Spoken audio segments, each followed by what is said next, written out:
Hello there. So the continuing with the thread of the OBE, astral travel, lucid dream discussion, which threads through something that's been coming up this week, more than a week, but it's been very loud the last few days, is intimacy and how that plays a massive part in what's going on in here, out of here, and in everything. And when I say intimacy, what I'm meaning is the ability to be authentic and truthful without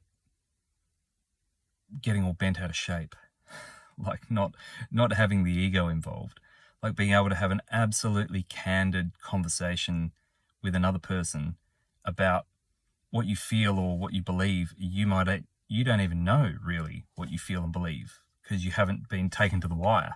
You haven't been taken right down to the point where you've had to like get in a boxing ring and defend your position. You don't even know what your position is. And so working that out and going, you know what? My position on that stinks. I don't even like that. Like, let alone you don't like it. I don't like it. Let's see if we can work out something better there. That kind of intimacy where you can do that with another person and not speak to them for the next 10 years because everyone's got their backup. I mean, this is a discussion we've been having. This week it's been coming up quite a bit. Been having some good talks about this. And like the idea that intimacy is the key to a lot of things. Like you can be intimate with someone without them having to be like your one and only true love, divine counterpart. But if you think that you're with some sort of one and only divine counterpart, or you know that person, and you're not actually being intimate with them, as in authentically truthful, I'm not talking about physical at all, then there's something going on there. Like it's never going to be the situation you want it to be. And intimacy, you can't have an intimate relationship that's one-sided. You can't be the one being intimate with someone else, but they're not trusting you with that level back again. I mean, that's an experience and expression for you.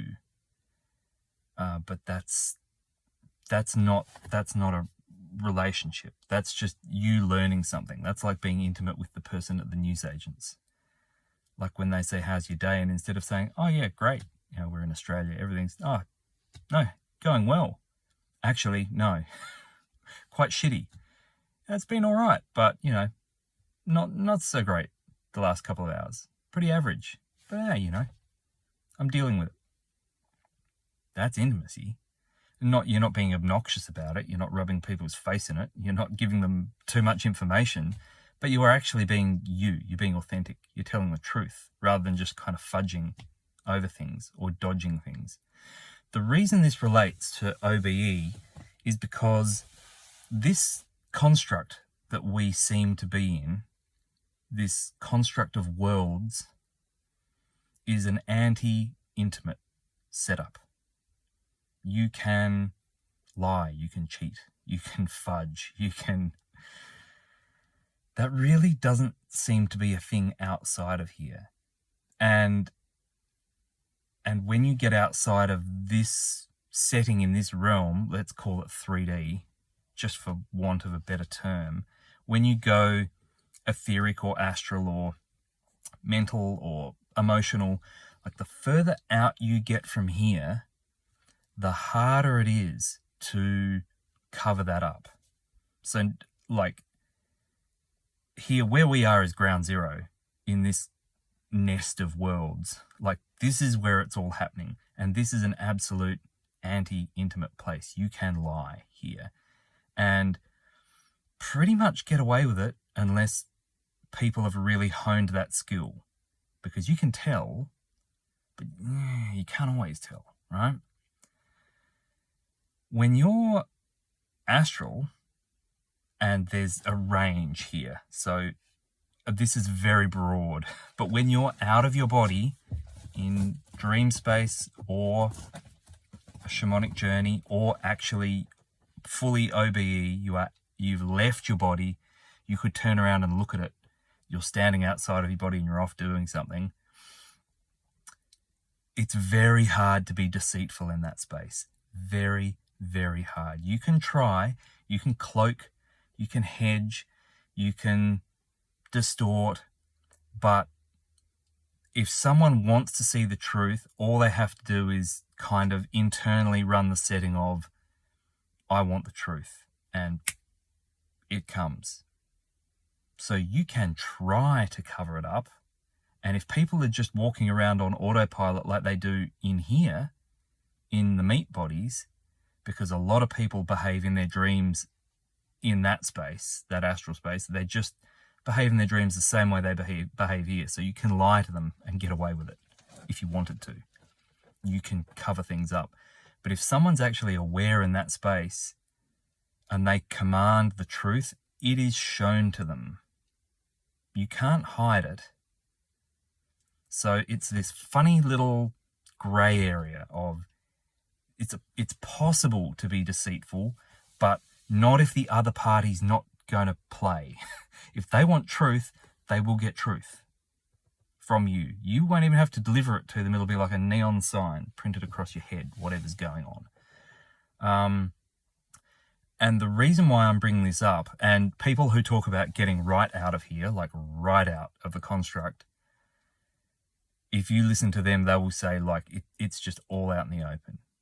And that's a very constant theme over centuries of people talking about this stuff. So this is not a new age. This is a very, very well reported symptom of getting away from density to getting right out of here, depending on how your feelings are about that. Like, you don't have to believe it or not believe it. Just the further away you get from the density, the harder it is to disguise the truth if the truth wants to be seen. And the reason why that's important in an OBE, astral dream space, lucid dream situation is because if you can align yourself with that characteristic, it opens up a lot more for you. And this applies to everything in waking, walking around, meat suit, day-to-day life. If you can be very, very, very conscious when you're awake, you will be conscious when you're asleep. When you're awake, it will be as if you're in a dream. And when you go to sleep, you won't actually sleep. You will be awake the whole night.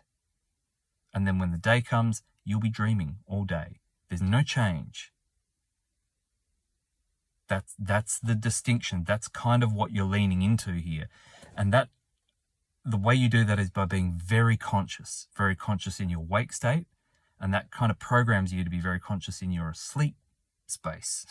So then you notice what's going on in the dream to the point that you notice that you can control what's going on in a lot of spaces. And this intimacy thing plays right into that.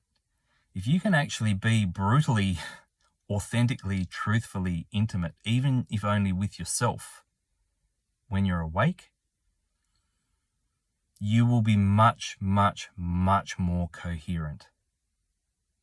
In a lucid dream, even in just a normal dream, an astral travel shamanic space, or a full-on OBE, you will be very coherent. So this is why they talk about meditation practices and blah, blah, blah, blah, blah. The boring stuff. What's the number one thing you have to do? Meditate. It's so boring. But it's true. Because when you can get totally, it's like the test, it's like the breathing test, right? The hold your nose test. When you're in a dream, you go, am I dreaming? I don't know if I'm dreaming. Hold your nose and try to breathe. I mean, try it. And eventually you'd be like, try and breathe through your nose. But if you do it enough times in the meat body, there'll be a point in your dream where you go, oh, that was weird. What do I do when things seem weird? I just hold my nose for a bit and try and breathe through my fingers. Try and breathe through my nose while I'm holding it. And when you do that in a dream, you'll realize that, oh, I can breathe through my nose even though I'm holding it shut with my fingers. I must be in a dream. It's a lucid dream trigger to wake you up in the space. And that's the sort of thing. Like, you cannot wake up on the other side until you're awake on this side, in here. And if you think you're awake in here, but you're not really gaining any traction over there, then you're not awake enough yet. So you can just work on it a bit more. And one of the ways to work on it is intimacy. Like being really authentically, intimately open, because that vulnerability, that's not weakness. This whole, all of our stories, all of our religions, all of our company structures, all of our structures point to intimacy being a weakness. No. Who's the strongest person in the room? The person who can be 100% intimate without worrying, because it doesn't matter what you know about them or how much you know about them. They're not worried. That's real strength. If you're hiding stuff from other people and yourself, that's not strength. That's weakness.